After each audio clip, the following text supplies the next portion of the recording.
Hey there, Mr. Redder here. Welcome back to another episode of r/entitled Parent Stories. Our first story we'll be reading today. My wife refuses to help with anything around the house. After that, my husband wants me to put his name on the title of my house. And after that, am I the jerk for not helping my sister with her IVF? Now for every thumbs up this video gets, one Karen has to wash her own dishes. Not like you do anything else around here, Reddit boy. So please smash that like button. And subscribe and turn on notifications for news stories from Reddit every single day. My wife refuses to help with anything around the house. I, 33 male, am married to Molly, who's 36. We have a son, Theo, who's 5. Molly and I got married 7 years ago, but both decided to focus on our careers before we jumped into anything ultra responsible, like having kids. I'm a journalist and she was a midwife, and we both did very well for ourselves. Our combined income meant we could actually survive this economy. Because we were so financially stable and kind of getting on the older end of the spectrum for having kids, we decided to have our first and only kid, which is Theo, of course. When Theo was born, Molly and I both took time off of work to spend the first few weeks with him, but eventually my paid break ended and I was forced to go back to my job. Molly did not go back. In fact, Molly did not go back for so long that she was fired. This caused a giant rift between us at the time, but we came to the agreement that she could be a stay-at-home mom while I went back to work. This worked out for a few months until Theo started walking, and then Molly stopped doing anything around the house. She would go out with Theo all day, and I would inevitably come home to laundry everywhere, toys scattered, kitchen a mess, and just no sense of cleanliness at all. I would end up having to clean the house after an 8-hour shift, only to have to work more on reports. This has continued for the whole 5 years of Theo's life. Molly has been terrible at cleaning or taking care of the house at all. She does good with Theo, feeding him, cleaning him, etc., but I'm always left to clean the messes afterwards. At a time, I thought maybe it was too much for her and asked if she wanted to hire a nanny while we both worked, but she refused. I've asked her to maybe clean up a little before I come home. She agreed, did it for a time, and then stopped. Yesterday, I had enough. I came home from work only to find Play-Doh all over the living room floor, kitchen ingredients left out on the counters, water spilled over the hallways, toys everywhere, food on the floor. Edit. I feel the need to clarify that I understand kids make messes, but this wasn't just Theo's mess, it was Molly's mess too. It was extra stress, and I finally snapped. I told Molly that I was done with it, and that I wasn't going to clean these messes anymore, that it was practically her job to clean the house, and that she does literally nothing, so this should be easy for her. She snapped back, saying that she takes care of Theo all day and is teaching him and making him into a good person. Partially a lie, since Theo now goes to school between 9 and 3. She said that kids make messes, and if I can't deal with that, then I shouldn't be a father. That I was horrid to say she does nothing when she takes care of a 5-year-old while I'm away. It stopped after a while because Theo came inside from where he was playing in the garden, but I got told to sleep on the couch. I came back from work half an hour ago and I'm still getting the silent treatment. So I wanted to know if I was in the wrong and if I should apologize. Am I the jerk? Edit. Theo is in his 2nd year of school. He started when he was 4 and will finish when he's 11. You're the jerk. I've done both, a career mom, now a stay-at-home mom with my own business I built the last 2 years while working and being the primary parent. It's August, so I'm guessing he just started school. Now, if he's been in school for months, that's different. But a week? She's probably just catching her breath. It's way more work to raise a kid at home than meets the eye. It's exhausting, actually. It's not really feasible for one person to do all of the childcare and all of the home stuff and still have time for their own self-care. You're expecting too much of your wife with a kid. She's raising him. She's good with him. She's making sure he's set up for success. She doesn't do nothing. She's raising your kid. Hire a housekeeper. Far less than a nanny. You're the jerk. Just to give you some perspective, I'm a single parent. I work full-time. Both of my kids are around your son's age. I spend literally every free second I have cleaning, and they completely undo it the moment they get home from school. Case in point, today I scrubbed the rug and tidied up the whole living room, and in the space of me running to the restroom, they had knocked over a jar of pizza sauce and accidentally dumped cheese all over the floor because they were trying to have a pizza picnic. I worked with them to clean it up, but it still looks like I did nothing. In fact, I have relatives who aren't welcome in my home anymore because I got sick of the comments about the mess in my house when all that I do is clean. 5-year-olds are just expert mess makers because they're exploring and interacting with the world. It's possible your wife has the place spotless until just before you get home, but is fed up with the crappy way that you speak to her. You're the jerk. You sound like a complete monster. When will men learn that raising a kid is not as easy as you think it is? Sitting in a comfy office chair all day making jokes with coworkers is 1,000 times easier than raising kids. How dare you come home and throw a fit like that because things don't look perfect? This isn't the 50s anymore, and guys like you need to get over it. Want something to be spotless? Shut up and do it yourself. Don't you ever throw a fit like that with her again just because you're cranky and insecure. Major red flags and way too much marinara. I hope she dumps you and finds a man who knows how to clean things himself and doesn't act like a toddler. But let's be honest, it's 2022, so she probably won't. Well, who do you think is the jerk? OP or his wife? Please let us know. Is a lack of brain cells a requirement to leave comments on Reddit? I think so, Karen. I think so. My husband wants me to put his name on the title of my house. First, some important info. I, 30 female, have been married to my husband, 34 male, for 8 years now. We live in a culture where you never combine your finances after marriage. Some do, but they are the exception to the rule. Also, in the event of a divorce, there's nothing like common property or anything like that. You keep what you bought and anything that has your name on it. We met while we were studying, graduated the same year, have the same primary income. I do some freelance work. We are so in tune in everything except how to spend money, and he likes to travel while I'm a homebody. Since the first day of marriage, I proposed that we share the expenses, rent, utilities, groceries, cleaning lady, equally, even though culturally the man is responsible for all of them. Then we should have a savings account to save for a house. He didn't want to save for a house. He said that his money is better spent on experiences. And anyway, there's nothing wrong with renting until we are in our 50s, then we can buy a house. In the end, we agreed to have a shared account for expenses, then whatever is left is ours to do with what we want. He tends to take at least 2 weekend trips with his friends, staying in expensive hotels, going to concerts. Also, even though I cook almost every meal at home, most times he would just order out for lunch or dinner. I also go on weekend trips with my friends, but they are more day trips to the beach, hiking in the mountains, scuba diving. Each trip costs less than 1/10 of what his trips do. Well, I've been saving for all of these 8 years, and now I'm about to close on a small apartment and pay it in full, no interest or monthly payments. The plan is to live there, save what I am used to saving, plus what I used to spend on rent, buy a bigger house, and rent this apartment for extra income. And now he wants me to add his name to the deed.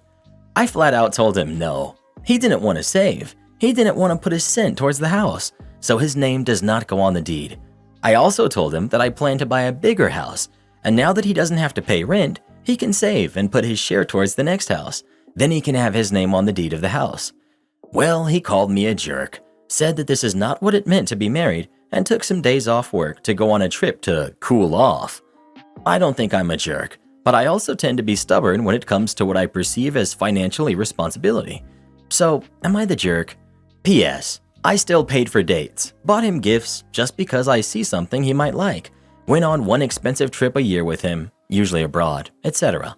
I just saved a lot too. Not the jerk at all, and for the love of goodness, do not put his name on the deeds. He put absolutely zero towards it, and you're even offering him rent-free accommodation so he can save towards the bigger house, yet he calls you the jerk? You guys need a proper sit-down to discuss finances, as this is not acceptable in the slightest. If he wants to blow all his money on experiences, that's fine, but he doesn't get the security of property in return. Not the jerk. We have a saying here. He wants to have his cake and eat it too.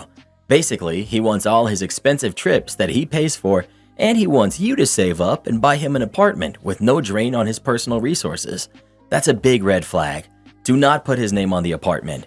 If you buy another place and rent this out, then make sure the new place and the rent go to you and only you. Do not let him benefit from your hard work if he isn't willing to share in the efforts. Well, who do you think is the jerk? OP or her husband? Please let us know. We have marital property states here. If you buy a house while you're married, then you get divorced, your ex is entitled to half of that house, whether they paid for it or not. Am I the jerk for not helping my sister with her IVF? I'm 34, female. My sister, Meg, who's 31, cheated on my ex-brother-in-law, Josh, with his best friend, Liam. They did this for over 4 years until Josh found out and broke up. Liam and Meg have been officially together for 5 years. My ex-brother-in-law has been my best friend since elementary school, and my sister knew him through me, and despite me saying it would make things uncomfortable, she insisted on hitting on him until he noticed and they started dating. My relationship with Meg took a toll on me because I was annoyed with her for doing this to my best friend, but we never cut contact because of my nephew, her son with Josh, and my godson. 1 year ago, I received a large amount of money, inheritance, and because I have a good financial condition, I decided that half would go to help my parents and siblings. My parents received 50%, and my siblings, there are 4 of them, 12.5% each. My parents decided to renovate the house. 2 of my brothers paid off their house debts. My other sister asked if she could pay for her IVF treatment with her girlfriend with that money, and I said yes. At no time did I control how they wanted to spend their money. Well, Meg was super happy with my help and talked about paying for her IVF with Liam. Well, Meg was super happy with my help and talked about paying for her IVF with Liam, his infertility, and I hesitated. I'm still best friends with Josh, and I can tell you what they did to him caused years of therapy to get him to start thinking about dating someone. I don't talk to Liam 99% of the time, and I only helped my sister because after all, she had my nephew. I didn't go to the wedding, and I always made it very clear that it wasn't a relationship I would support, but they are free. So I told her that I didn't feel comfortable giving her the money for this as it involves Liam, her and their relationship specifically, so I'd rather help in some other way, renovate the house, pay off debts, refurbish the house, and that I would take double care that the money didn't go to that. She started screaming, telling me to get over something that had nothing to do with me and that was years ago, and that I was treating her and my other sister differently because of the past. We argued a lot, and I decided to create a fund for my godson that only he could handle at age 18 instead of helping her. Well, this created even more mess because she claims that I helped everyone but her and that I was cruel in denying helping her to have another kid when they can't naturally. I really don't feel comfortable doing this. Am I the jerk? By the way, they didn't receive this inheritance. She never received the money. It went to my nephew's fund before she ever received it. Well, I'll put it here. They told me about the plans. I didn't ask, just because they were excited. After I told them at a family dinner about the money, I said, you can renovate your house, pay your debts. And my other sister asked if she could use it for something else, IVF, on another day. So Meg found out and talked to me before I gave her any money. Not the jerk. It's your inheritance money. You get to choose what to do with it. I think setting up a fund for your nephew is a brilliant idea. If she wants another kid so bad, she can go cheat on Liam. Not the jerk. Okay, so you are treating your 2 sisters differently. So what? One of them didn't put your best friend through the ringer. The money is yours. You could have chosen to keep the money. You could have given it to Josh, an art museum, or the local animal shelter. Meg doesn't have any say in what you do with the money. If she really wants another kid, she should try adoption.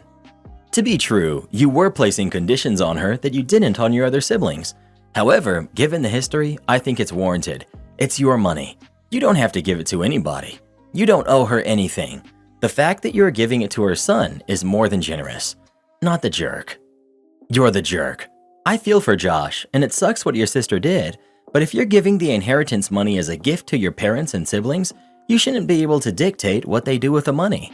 At that point, it's no longer a gift, but almost a bribe. Maybe there's a better word than bribe, but essentially you're telling your sister, hey, you can have this large sum of money, but only if you do what I want you to do. In your post, you offered them options like renovating the house or paying bills, but obviously to them, having a kid is far more important. To me, it feels like you're punishing them on behalf of Josh, but your sister is right. Whatever happened between your sister and Josh is between them. Are you sure you weren't in love with Josh? I understand being a good friend and seeing how hard the situation hit Josh, but you shouldn't be involved or take sides when it's been over 5 years and you're giving a gift to your sister. That's being petty. May as well not give a gift. Also, what would happen if your sister and Liam adopt? Would you not make a trust fund for the kid because it's Liam's kid, even though they're still your nephew? I kind of doubt it. Well, what do you think? Is OP a jerk for the way she's going about this or not? Please let us know. I don't care. Just come and get all of your stuff. Okay, works for me. A little background. I work for a company that sells and services point-of-sale equipment. We also usually install updated network equipment, run wiring, and set up new wireless that has separate networks for both the business and guests if need be. When we go to install this equipment and get the customer set up, we have various documents for them to fill out and sign that range from the fact that they did receive the equipment in working order to whether they wanted a guest network set up and what they wanted it to be called. One of the important areas that we have the customer initial before signing the bottom of the form is that if for any reason they decide to cancel their contract with us, we would remove all of our equipment and they would be responsible to either have someone else there to hook it back up how they wanted it, or they could pay us an extra fee to configure everything how they needed it to work without our equipment. So on to the customer of this story. We had just demoed and sold a system to a local health food cafe, and I was tasked with getting all of the equipment installed and set up, and they did us a favor and didn't open until noon on the day we installed. So when I arrived, I discussed all the things in the document for them to sign and told them if they would like to review it before signing, they could, and I would start unloading all the equipment and would answer any questions they had. Like most customers, they skimmed it and then signed. So I installed the registers, credit card readers, got the internet provider to allow our router to take over, installed the wireless system, ran cables for the kitchen printers and the whole 9 yards. Even was nice enough to run an extra cable for their manager's computer, like 15 feet away, and reset all of their Nest cameras to work with the new network. A pain, as they had about 10 of them, and you had to scan each one of the cameras with an app, and then change each of them to the new network. About 1.5 hours just to get that figured out. So needless to say, I did a little extra for no cost as a courtesy. Longer story shorter, they had the system for about 1.5 months before one little thing wouldn't work how they wanted. We never said it would, and they got mad and said we just needed to come get their stuff and that the only time we could come get the stuff was either before 6 a.m. or after 7 p.m. when they close. We agreed, but advised them we would have to charge them an after-hour service call because those were well outside our service times. This went back and forth for about a month until they got their next payment for the equipment auto-deducted from their account because they refused to let us come during normal business hours. At that point, the calls started to get more and more heated until the fabled line in the title happened, and they said I could come the next morning and their manager would be there. So the next morning, I arrived at about 8:30 a.m. after their morning rush and found that their manager wasn't even there yet. And so I advised the employee what I was there to do and how that would affect them and if they would like to call the manager first to confirm I could wait. I'm not a total monster. They called and confirmed what I was there to do, so I started unplugging our stuff. Router, gone. Wireless network, gone. No more network means no more accessing cameras. Phones are VoIP, so they stopped working. It took all of 5 minutes to get our stuff out, and I plugged everything back in how it was before. I was lucky enough to not have any customers come in until after I left. Aftermath. They were down for a day and a half on their internet because they refused to call their ISP to get it configured how it used to be because that was our job, which it didn't help that they were the type of place that didn't take cash. How gross. Then they called and said we needed to come hook their cameras back up how they were and started threatening legal action if we didn't. I finally just took a picture of the form they filled out and highlighted the part they initialed and just started ignoring their calls. I think they finally got the hint and stopped calling. Never heard from a lawyer and found out later that half the staff left because of the owner's attitude towards everything, and since they started using Square again, their credit card fees went back up. Am I the jerk for not wanting to pay for my wife's spending money? Before the birth of our daughter, my wife and I both worked full-time and low-middle earning jobs, with my wife earning a bit more than I, but not by much. My wife returned to work out of necessity when our daughter was 3 months old. Her mental health became pretty bad, and she has a minor disability that makes work life a little hard, and she found it a bit worse after having our daughter, but we had to do what we had to do. My wife's nan, who sort of raised her and was her only family, passed sadly when our daughter was only 6 months old. My wife inherited everything she owned. It was a big inheritance, not enough for us both to immediately retire, but a lot. Enough for us to buy a decent house outright, a new car each, and to put some away for a comfortable retirement. Shortly after her nan passed, my wife stopped working and became a stay-at-home mom. partially due to grief and struggles at her job, and a bit because she always would have preferred to have stayed home with our daughter. Thing is though, I'd rather not work and be a stay-at-home dad too, but I've been sucking it up because we still need an income to get by. My wife spoke with me recently about how to budget so we can live off just my income. She'd been dipping into savings to pull her weight, but that's all tied up in investments now. I said if I'm the one who has to work, and I'd rather not, I don't think I should have to spend my money funding her hobbies and spending money. If she chooses not to work, then she can buy clothes at the charity shop instead of new and get a friend to cut her hair for free, etc. Or she can get a job working a night shift or start an online business or something to fund her spending money. I don't see why I should have to pay for stuff like her sewing materials and gym membership since I don't benefit from them and they're not my responsibility. I'm happy to pay for stuff for our daughter, seeing as she's my responsibility, so I don't think I'm being unreasonable here. I work 36 hours a week and I already pay for the bills and food. She said that's not fair if I get to enjoy my gym membership and hobbies like video games, but the difference is I'm paying for them with my money. My wife said her inheritance was worth more than if she had spent her whole life working, and without that, both of us would be working anyway and having higher expenses from paying a mortgage and car loans, so I should count that as her contribution and share my money with her. Am I the jerk? You're the jerk. You are aware that the inheritance belonged solely to your wife, right? She didn't have to buy you a house, car, or fund your retirement.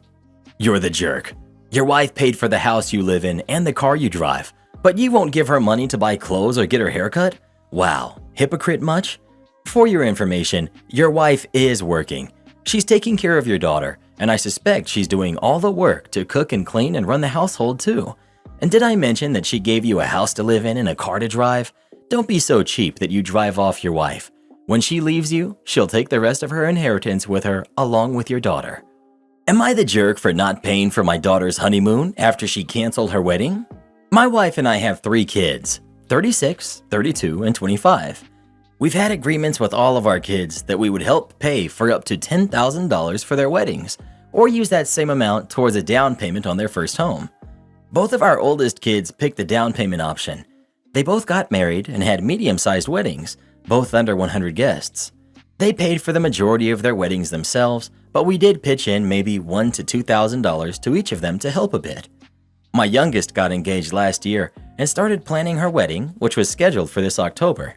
She told us she would like us to help pay for the wedding instead of a house, since both her and her fiancé are more comfortable with apartment living and don't want to put roots down anywhere since they're both young. She had us put deposits down for a venue, caterer, photographer, and a DJ. These deposits totaled over $5,000 and were non-refundable. About 2 months ago, my daughter called us to tell us that she and her fiancé had decided to cancel their wedding and get married at a courthouse. She said that the wedding planning was too stressful and they would rather just get married legally and spend the money on a big honeymoon instead.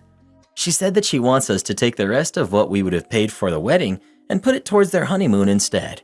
She said that they want to take an extra long honeymoon, like 2 to 3 months of travel to multiple destinations. I told her that we would not be contributing money to that. I explained that by canceling their wedding, we've lost out on thousands of dollars and gotten nothing out of it due to non-refundable deposits. Mind you, we never questioned any of their choices regarding wedding planning and were not involved in any of the decision-making. I literally just wrote checks to vendors. My daughter is upset and accusing me of playing favorites with her older siblings and for punishing her because she wants something different for herself. I told her that the situations are not the same and that giving her thousands of dollars for her to bum around Europe and Asia for a few months was never something I agreed to. My wife wants to give our daughter a few thousand to try and even things out, but I am firmly against this. The way I look at it, we already gave her thousands of dollars and she decided to literally throw all of that money away. I understand wedding planning is stressful, and if they want a courthouse wedding, that's their choice. But it also wasn't their money that they lost by canceling the wedding. It was ours. My daughter thinks I'm being a jerk about this, and my wife wants to just give her the money to keep the peace. But I feel like that just completely absolves our daughter of what her decisions have cost us. I don't want to pay for her traveling after she cost me thousands of dollars. Not the jerk. But I would encourage you and your wife to inform them that the remaining balance of the money is available to help contribute to a down payment on a home at a future date. This way, you're not playing favorites, You are not punishing her for changing her mind about the kind of wedding she wants, and you're still only using the money for purposes you are comfortable contributing to. Note, I get that you are annoyed at the loss of non-refundable deposits, but you are skating perilously close to a jerk rating by framing it as, she decided to literally throw all of that money away. And I wouldn't be surprised at all if that attitude is what your wife is reacting to. You are succumbing to the sunk cost fallacy. That money would have been gone no matter whether your daughter went through with the wedding or not. The only thing different is that, by realizing that she didn't want the big wedding, she has stopped spending additional unnecessary money. No, this is not a sunk cost fallacy. So you know for the future, that is when you continue to put resources in something because you have already invested resources into it. Examples: gambling even more money because you've already lost so much and you have to break even. Trying to fix a lemon because you've already bought it 4 times over working on it. Not an example: being upset that your daughter betrayed your trust so you refuse to make special arrangements for her is not a sunk cost fallacy. She threw it all away, literally. You're the jerk. $10,000 to all of the kids but one. And you judge and come here for reinforcements. I hope your wife throws them the remaining $5,000 because it's fair. So you'd cheerfully write $10,000 worth of checks for a wedding celebration. But when your adult daughter and her fiance realize that this wasn't what they wanted, which they couldn't have figured out without going through the experience, you're angry because the money was wasted instead of realizing that you just spent $5,000 for her to learn a valuable life lesson. Oh God, we're not even gonna finish this comment. Well, who do you think is the jerk? OP or his daughter? Please let us know. Reading comments on Reddit, the #1 way to lose faith in humanity. Am I the jerk for walking out on a bachelorette party when I'm the maid of honor? I went to a bachelorette party in Atlantic City. After a 4-hour drive, the bride, who we'll call Melissa, could not be bothered to get out of her seat and give me a hug or introduce me to the other girls. No one made any effort to get to know me at dinner. When the bill came, the girls said we'd split it evenly, which was unfair to me because I don't drink alcohol, and they all ordered multiple drinks. There were 11 girls, and I didn't want to be the only one who didn't want to split the bill, so I ended up having to pay $65 for my $13 meal. Then we went to a nightclub. When we got out around 2 a.m., my ears were ringing so much I couldn't sleep that night. Despite not sleeping, I got up early Saturday because we were going to an escape room at noon. I made the entire house breakfast so the girls could eat quickly and we could make it on time, but they overslept and we missed it. Then we got brunch, and the ride over was a nightmare. I should mention I was appointed designated driver. Half the girls took an Uber since my car only seats 5 people, and the other half went with me, including Melissa. It was storming in AC, and the streets were flooded. I'm talking water up to my thighs. I didn't think my old car would make it. The girls could see what kind of car I drive and decided to complain about how they can't file their taxes jointly with their husbands because their combined income would be over $400,000, all while I chauffeured them. Not only was splitting the bill unfair to me because I don't drink, but since I was driving everyone around, I was the only one paying for gas and parking fees. They insisted on splitting the brunch bill too, so I had to pay $45 for my $15 lunch. After the rain stopped, we went to the boardwalk to do a scavenger hunt. Melissa chose the teams, and she didn't even put me on her team. I'm her maid of honor, and yet she didn't want to spend that extra time with her best friend? Then the girls wanted to get drinks on the boardwalk, where I was again excluded from conversation. I was the only quirky girl amongst sorority types. We were scheduled for a booze cruise with an arrival time of 5:30 p.m. So as it started nearing 5, I said we should get going, but the girls wanted to finish their drinks and we had to scramble to get out of there. Again, half the girls took an Uber and the other half went with me, but we couldn't find my car. Melissa started flipping out about missing the cruise, so the girls took an Uber and ditched me in the parking garage. At this point, I broke down and started sobbing. I drove back to the Airbnb, $450 per person, and packed up my stuff. I left around 9 p.m. and drove through the night. No one texted me to see if I made it home. Melissa hasn't talked to me since. I guess she's mad at me for leaving. Am I the jerk for leaving? Did I overreact? I can't have a pay raise, but my work trip hotel bills are paid for? Okay. My first proper job was around 1990 in London, which is famously one of the more expensive cities in the world. My salary was £1,000 per month, easy to remember. I don't know what the national or London average salary for a young graduate was back then, but I was definitely earning at the low end of the pay spectrum, especially because it was work that required some quite specialist skills and a lot of discretion. I can't give details without risking of making myself identifiable, but let's just say that the organization was owned by one of the wealthiest men in England, and my task was politically sensitive, as I had access to private information about some very famous public people. The pay was bad, but I enjoyed the work, and one of its big perks was that I had to go to Paris for about 1 week each month. While I was there, my hotel was paid for automatically, and my meals were reimbursed when I submitted receipts. Anyway, after several months, I felt that I had proven myself to be hardworking, competent, reliable, discreet, etc. So I asked for a raise, explaining that I was finding it hard living in London on my salary. They could not fault my work, but brushed me off with a vague suggestion that maybe we could revisit the question of pay at some unspecified later date. At this time, the place I was living in didn't have a washing machine, which was fine with me, as I didn't want to spend a portion of my meager income on buying one. Plus, there was a laundromat very close by, and I enjoyed reading the newspapers each Sunday morning while my clothes went around and round in soapy circles. Once or twice, though, I had to go to Paris late in the week when I didn't have a lot of clean clothes, so I'd take what clean items I had and get some socks and underwear cleaned by the hotel laundry service after I'd worn them. It soon dawned on me that my bosses never queried the extra expenses of laundry. Maybe the hotel just billed them for the total amount of each of my visits, without itemizing the details. I don't know, and I didn't ask. Cue the malicious compliance. Apparently, I couldn't have a pay increase, but I could get laundry done at the hotel in Paris. Okay. For the rest of the time I worked in that job, I used to save up all my dirty clothes, including shirts, trousers, etc., and take it with me from London to Paris to have it laundered there. I felt a bit bad about this because hotels always charge exorbitant prices for this service. Washing my clothes was maybe costing an extra 20 pounds each trip I made, but I was saving myself 2 pounds at the laundromat. There was never any fallout as such for the laundry issue. After a year, I told them that I had been offered a paid internship in the USA, and they said they would increase my salary if I stayed working for them in London. But I took great pleasure in telling them that their offer was too little too late, and that I wasn't interested. Support our channel by joining as a member today, and we'll give you a shout out in our next video. Or come watch this video next. You won't believe what Karen does in that one.